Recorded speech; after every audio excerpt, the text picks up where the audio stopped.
E aí pessoal, tudo bem? Dando prosseguimento ao nosso curso de eletrônica analógica, hoje nós vamos ver como construir portas lógicas utilizando circuitos com diodo, então a aplicação de diodo, para que a gente possa construir uma porta lógica com a função ou com a função I. A porta lógica com a função não, nós vamos fazer quando a gente estiver estudando os transistores. Então, a porta lógica OR, ela é construída da seguinte forma, como nós podemos observar nesse circuito. Então, aqui é uma OR de duas entradas e uma saída, onde as entradas se encontram em E1 e E2 e a saída se encontra em V0. Existem 4 condições possíveis para que a gente possa trabalhar as entradas E1 e E2. Nós podemos ter as duas em 0, uma delas em 1 e a outra em 0, e aí a gente pode combinar E1 em 1, E2 em 0 ou vice-versa, E2 em 1 e E1 em 0. E nós podemos ter as duas ligadas, ou seja, E1 e E2 em VCC, ou seja, em valor de tensão. Então essas são as combinações possíveis. Quando nós tivermos pelo menos uma delas em nível lógico alto, ou seja, em VCC, nós teremos os diodos diretamente polarizados. Mas, enquanto elas estiverem em nível lógico baixo, os diodos estarão reversamente polarizados, como nós vamos observar para frente. Então, o primeiro elemento que nós temos que levar em consideração é a posição dos diodos, ou seja, eles estão colocados ou posicionados de forma que a gente vai ter uma expressão onde o GND, que é esse elemento que nós estamos vendo aqui, está numa polarização de forma que, se nós aplicarmos um valor de tensão aqui, nós vamos propor que o diodo esteja diretamente polarizado. Então, se porventura E1 ou E2 tiver uma tensão maior do que 0,7 volts, o diodo entra em condução, porque nós temos aqui uma relação diretamente polarizada, onde o GND está expresso na posição correta aqui, para que a gente tenha o processo de condução. Mas, se nós observarmos o circuito, nós podemos ver que existem condições para o funcionamento do nosso circuito. Nós vamos começar pensando que as duas entradas estão em nível lógico baixo, ou seja, que as duas entradas vão estar em GND, em ground. Então, se as duas entradas estão em ground, como nós podemos observar, então eu tenho GND aqui e GND. Então, o potencial que nós temos tanto aqui quanto aqui é GND. Isso quer dizer que não há tensão para que haja condução do diodo. Se o diodo não está em condução, então ele funciona como um circuito aberto. Não existe o fluxo de corrente, consequentemente, não existe queda de tensão sobre o resistor VR. Então, neste momento, V0 vale o que a gente tem aqui na associação, que é o GND. Então, V0 igual a 0. 0 GND, consequentemente, nós temos uma saída em nível lógico baixo. Então, V0 está em nível lógico baixo, representando a ideia clássica realmente da porta OR, ou seja, se as duas entradas elas estão em nível lógico baixo, a saída realmente tem que estar em nível lógico baixo. As demais condições, elas expressam pelo menos uma das entradas E1 ou E2 em nível lógico alto, ou ainda, nós podemos ter as duas entradas em nível lógico baixo, que são as outras 3 condições. Então, nós podemos ter D1 em nível lógico baixo ou diretamente polarizado e D2 reversamente, ou D1 reverso, D2 direto, ou os dois direto. São as condições que nós podemos ter. Isso quer dizer que nós podemos ter uma tensão sobre o diodo 1, podemos ter uma tensão sobre o diodo 2, podemos ter sobre os dois e em qualquer uma dessas circunstâncias a minha saída V0 deve ser um lógico, ou seja, deve estar maior do que 0. Como exemplo, nós vamos considerar que eu vou determinar D1 diretamente polarizado porque eu vou aplicar sobre ele uma fonte maior do que 0,7 volts. Neste caso específico, D2, eu apliquei GND, ou 0. Então, eu apliquei VCC no D1 e 0 no D2. Quando isso acontece, ou seja, se eu tiver aqui 0 em D2, D2 não vai entrar em condução. Consequentemente, esse ramo pode ser retirado do nosso circuito. E nós vamos ficar apenas com este ramo que a gente está observando aqui. Então, aí, se nós ficarmos apenas com esse ramo, a gente pode utilizar aqui a segunda lei de Kirchhoff. O circuito vai ficar esse aqui.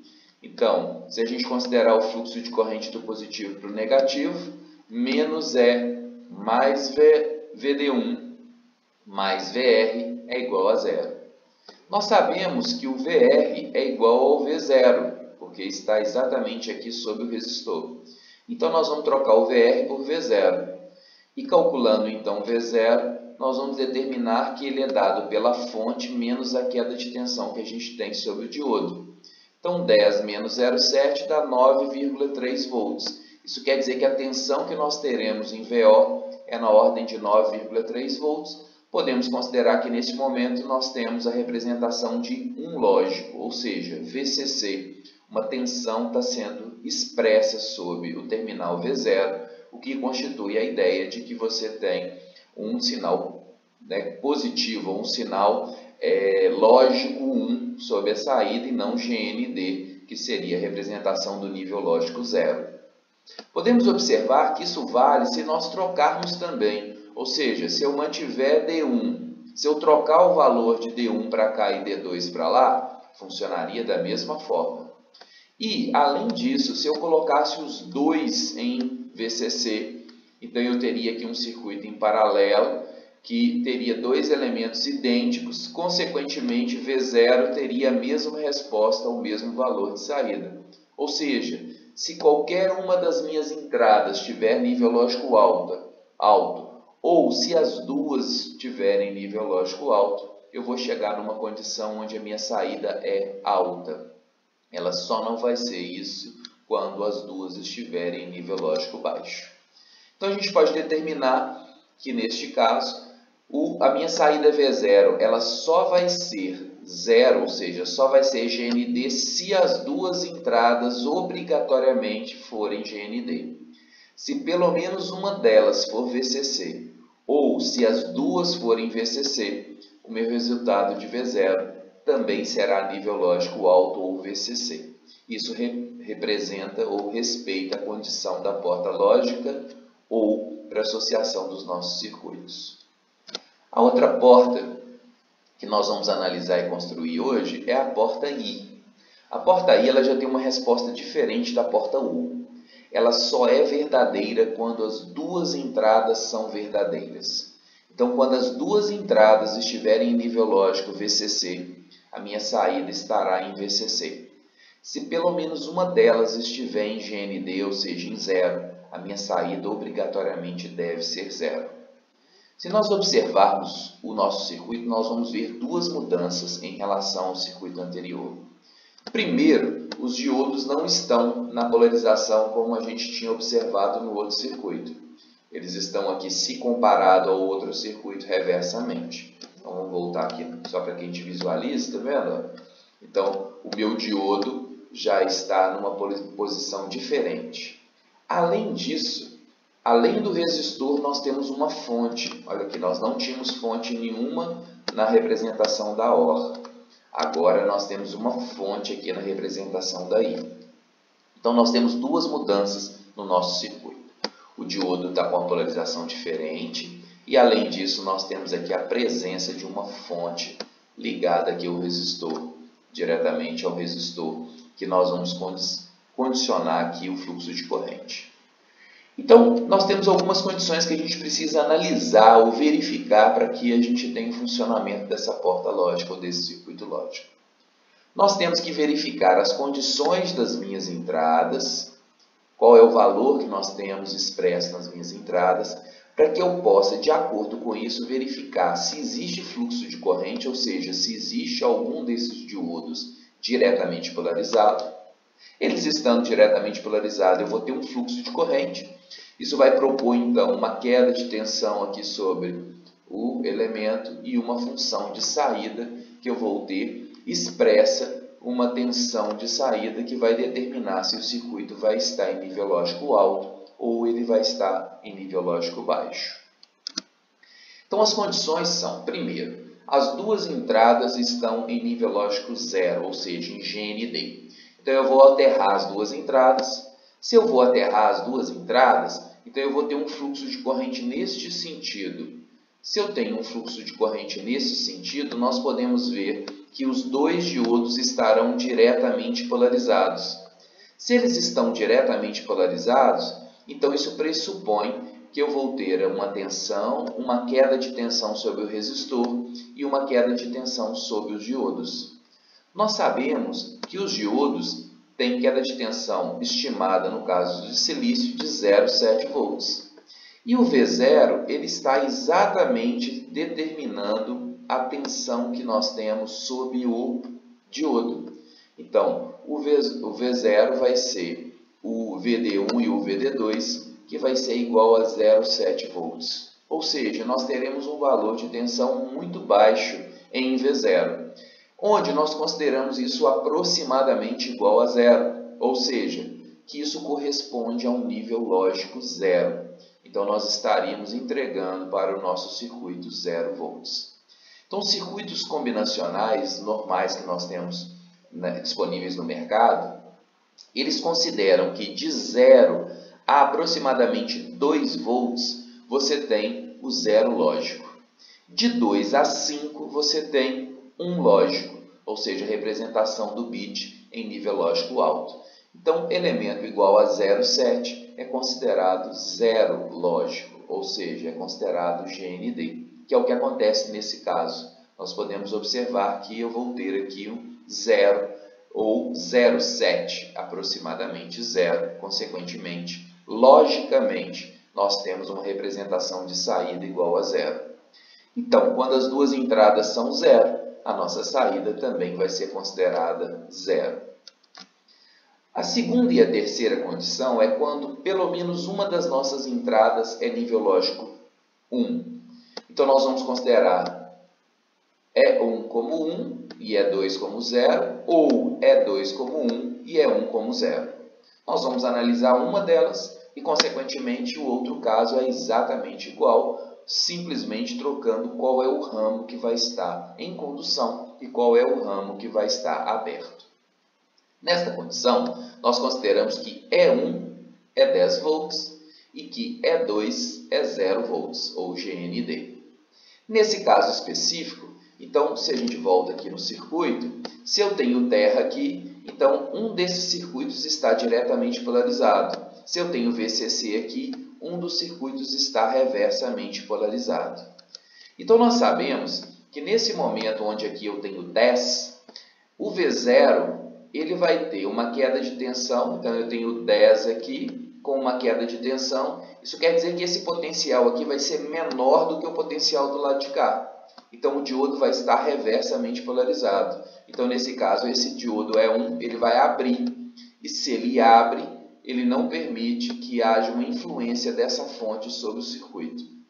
Não havendo uma influência desta fonte sobre o circuito, então, neste momento, eu tenho esse elemento em condução. E se ele está em condução, como no exemplo anterior, então a queda de tensão dele, no caso do diodo de silício, é 0,7. Nós vamos cair numa mesma condição, onde V0 é igual ao diodo ou a tensão sobre o diodo em condução, que é 0,7.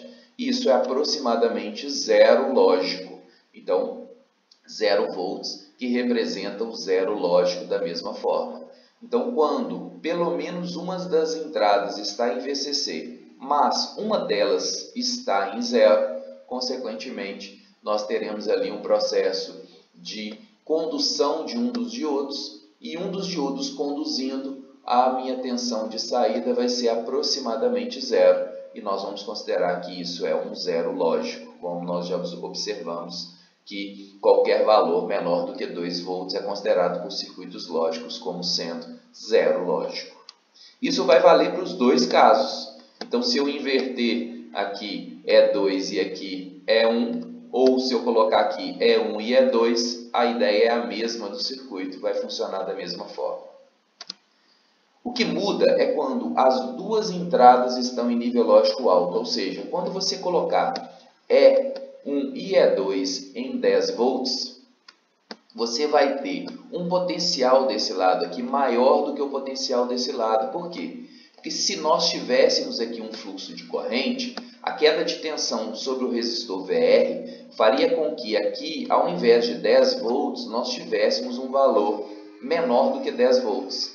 Então, se eu tenho aqui 10 e aqui um valor menor do que 10 volts, os diodos estarão reversamente polarizados. Como os dois diodos estão reversamente polarizados, então eu não tenho a presença desses elementos no circuito. Consequentemente, não haverá fluxo de corrente. Por quê? Porque eu não tenho aqui o potencial de fechamento de circuito. Não há um fechamento deste circuito. Como não se fecha o circuito, então não há queda de tensão sobre o resistor VR. Não havendo queda de tensão, esse potencial positivo ele vem para cá. Então o V0 vira E. Então neste momento o V0 tem 10 volts. Quando o V0 tem 10 volts, nós vamos considerar que nós temos um nível lógico alto, ou seja, que V0 é um lógico, ou seja, ele vai respeitar a condição de funcionamento da porta I, ou seja, se pelo menos uma das entradas é 0, a saída é 0. Mas quando as duas entradas são 1, que é o caso que nós estamos observando nesse slide, nós podemos observar que a saída V0 ela é 10, ou seja, ela é um lógico, representando então um nível alto de tensão na saída. Esta é a única condição capaz de respeitar essa possibilidade, o que determina o funcionamento adequado da porta I lógica. No final da aula nós vimos a construção das portas lógicas utilizando um circuito com diodos, analisamos o funcionamento dela como uma porta OR e como uma porta AND.